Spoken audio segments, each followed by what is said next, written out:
Days of Our Lives preview for next week, August 31 to September 4, say that Philip Kiriakis is seriously going to gamble the entire Kiriakis legacy on a single hand of poker in Monte Carlo.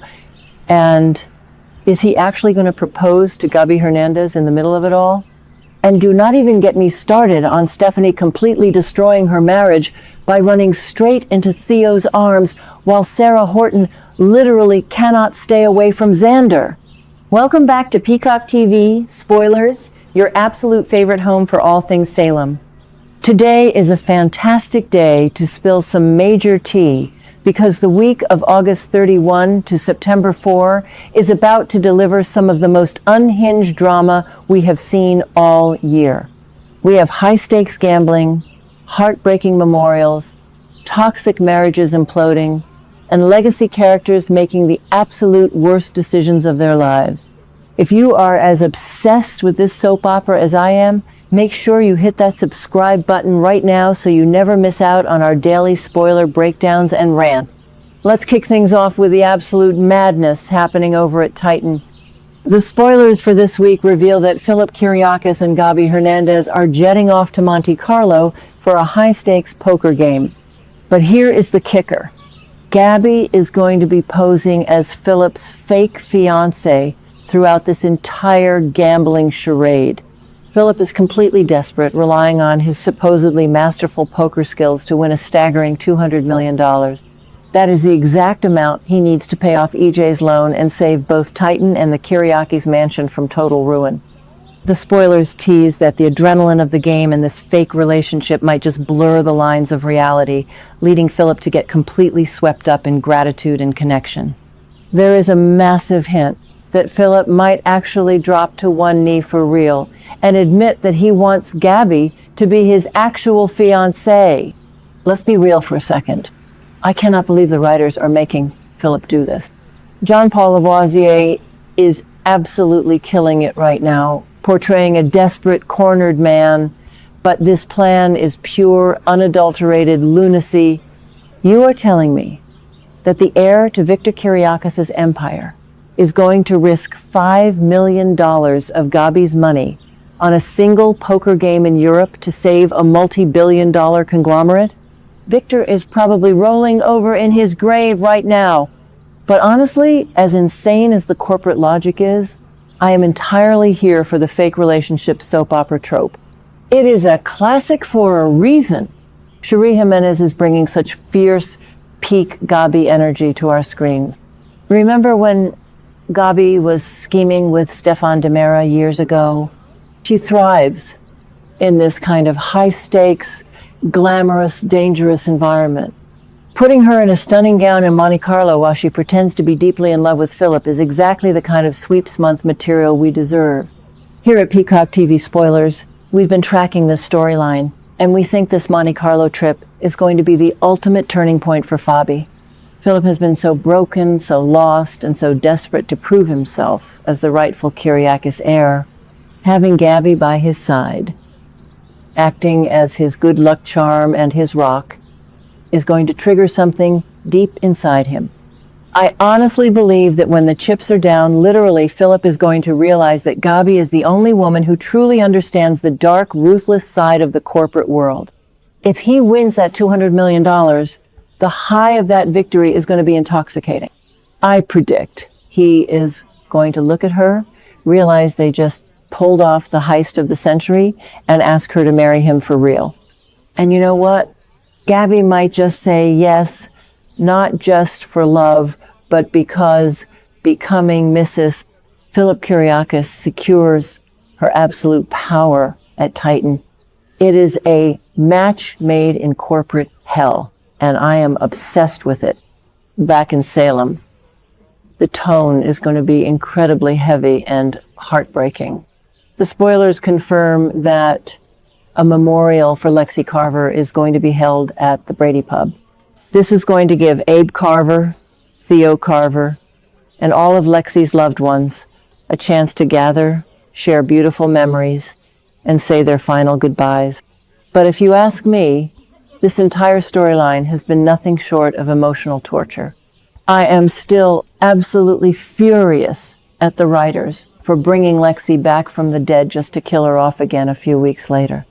Nikki Crawford gave an incredibly moving performance, and James Reynolds is acting his absolute heart out as a shattered, grieving husband. But what was the point of all this? To give Abe a taste of happiness, just to rip it away?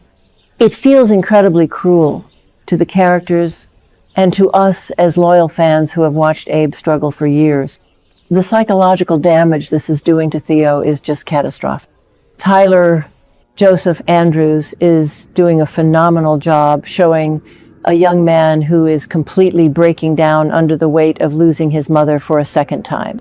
And let's not forget the absolutely awkward, messy situation with Paulina. Paulina stepped aside so Abe could be with Lexie, effectively ending their marriage. Now she is trying to comfort a man who is grieving the love of his life, while she herself is standing there as the discarded wife. Jackée Harry is playing the nuance of this so well, but the writers have painted Abe and Paulina into a very uncomfortable corner. I honestly believe it is going to take a miracle or maybe the birth of Johnny and Chanel's new baby girl to bridge the massive emotional gap that EJ's twisted resurrection drug has caused in this family. EJ completely destroyed these people, and I desperately need to see him pay for it. Speaking of Theo, his grief is causing a massive ripple effect that is tearing another couple apart. The spoilers reveal that Theo and Stephanie Kiriakis are growing increasingly close, which is remaining a gigantic problem for Alex Kiriakis. Stephanie is currently staying at Theo's place, leaning on him heavily, which is driving Alex completely insane. And because Stephanie is pushing him away, Alex is being pulled deeper and deeper into the orbit of Joy Wesley, the mother of his infant daughter, Kelsey. Joy is facing a major medical crisis and upcoming surgery, and Alex is stepping up to the plate to be the man and the father he needs to be, while his actual wife is playing house with a grieving Theo. I am just going to say it. I am completely on Team Alex right now, and I am ruthlessly dragging Stephanie. Abigail Klein is a fantastic actress, but the writers are making Stephanie act like a toxic, paranoid hypocrite. She is literally punishing Alex for having a child he didn't even know existed. Instead of supporting her husband while he navigates this massive life change and Joy's terrifying medical diagnosis, Stephanie throws a tantrum, packs her bags, and moves in with Theo. How is that fair? Alex is trying to do the right thing by his daughter, and Stephanie is making it all about her own insecurities. If you ask me, Stephanie is using Theo's grief as an excuse to run away from her own marriage. I honestly believe Alex and Joy have a much more natural connection right now. They are bonded by their child and this medical trauma, and if Stephanie isn't careful, she is going to hand her husband over to Joy on a silver platter. Finally, we have to talk about the absolute mess that is Sarah Horton's love life. The spoilers for next week tease that Sarah is going to continue finding excuses to reconnect with Xander Kiriakis.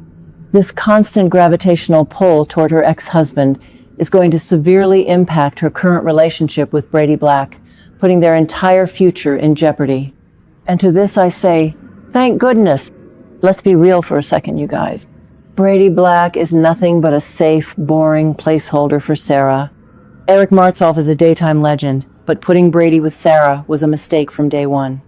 Brady is a walking red flag who is just providing a temporary shelter for Sarah's broken heart. Sarah is completely lying to herself, and we all know it. Lindsay Godfrey and Paul Telfer have that rare lightning-in-a-bottle chemistry that you just cannot manufacture. Xander might be a former ruthless hitman with a dark past, but he is the absolute love of Sarah's life. The way he looks at her, the way he fights for her, it is classic soap opera romance. The writers have been stalling this reunion for way too long. Sarah making excuses to see Xander is just the crack in the dam before the floodgates open. I predict that Brady is going to catch them in a highly compromising, emotionally charged moment, and he is going to realize that he never actually had Sarah's heart to begin with. Xarah is endgame, and I will defend them passionately until the very end. The drama in Salem is reaching a boiling point, and I cannot wait to see how all of this explodes. What do you guys think? Will Philip actually propose to Gabi in Monte Carlo? And more importantly, will she say yes? Or do you think Xander and Sarah are finally going to ditch Brady and get back together? Let me know all your wild theories down in the comments below. Thank you so much for tuning in, and remember to keep it locked right here on Peacock TV Spoilers for your daily dose of daytime drama.